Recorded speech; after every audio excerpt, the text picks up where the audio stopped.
The final activity will focus on expressive language, increasing the client's expressive vocabulary repertoire, and building connection between words and ideas. So, this is definitely the last activity because the first activity, the problem and solution graphic organizer, and the irregular past tense verbs, those are critical for the narrative to be cohesive.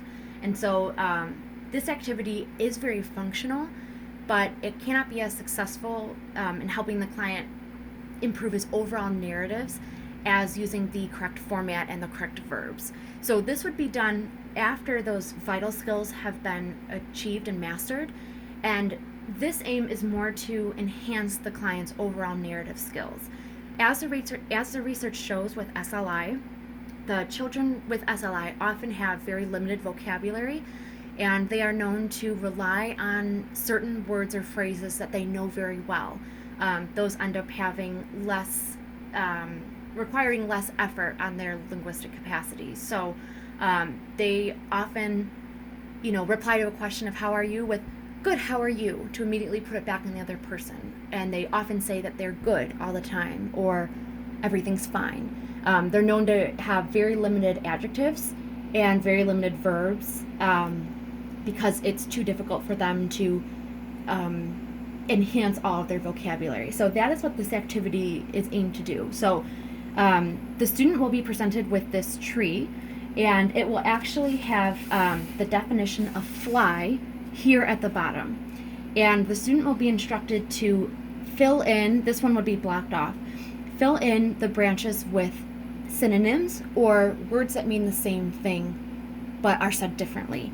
And most of these are present in the text, including glide, lift off, soar, and rise. Those are present in the actual text. And then other ones are similar that the client may be able to come up with on their own, or the clinician may be able to provide them for the tree. The last branch is for antonyms, or words that are different from the word fly.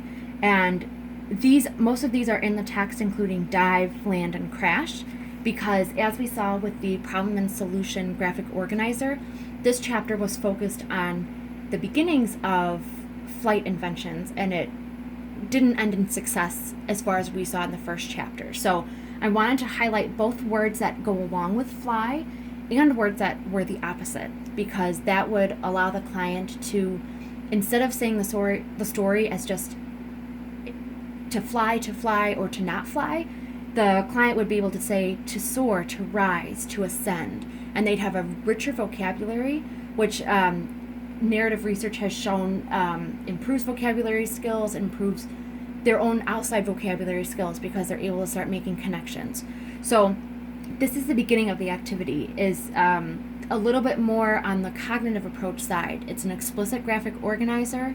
It's systematized, so they're very explicitly naming synonyms and antonyms, but it's a very good foundation for the second part of the activity, which is to take these vocabulary words and describe pictures present in the text.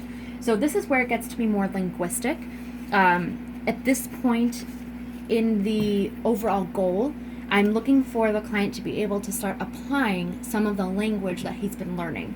So after we've gone over the vocabulary tree and discussed it and maybe had the client practice a couple sample sentences, I would tell him that we're going to then describe some of the pictures that he's now seen several times through each close reading he's done. And if needed, if it seems like he's struggling, we can go back and reread the chapter again, focus on what kind of words we see that go along with fly.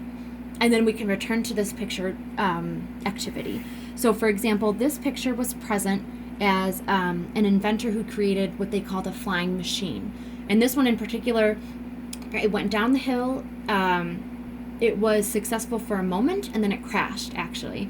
And so what I'd be looking for with the client, he could say fly, but I would prompt him to try to think of different words he could say when he's describing what the plane did. I'd also be looking to see if he could integrate the factors he pulled for the problem and solution graphic organizer. It would be really great to see him generalize that structure over to this activity. So in other words, it'd be great for him to present the problem, which was that people wanted to fly. And here the potential solution was creating a flying machine, and then the outcome being that it crashed. And so there the word fly was used, and then I said crashed. And so if that was what the client gave me, then I would then prompt him to use other words to describe what action the plane did. And I'd be looking to see if he can accurately use new vocabulary such as soar and rise. If the client is successful on these pictures, describing them with new vocabulary, and if he's also able to use irregular past tense verbs like it dove, they ran, or I'm sorry, maybe the machine was running, or it flew.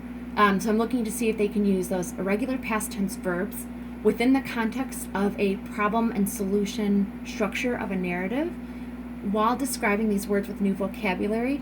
That would really show me that the client is taking all of the language that he's been learning and applying it to a functional context, which is very much within the linguistic approach. The linguistic approach in itself talks about teaching discrete components of language, but many of the researchers have shown previously they advocate for teaching language within functional contexts, and this would be within the context of the text, as well as pulling in other skills that they had learned.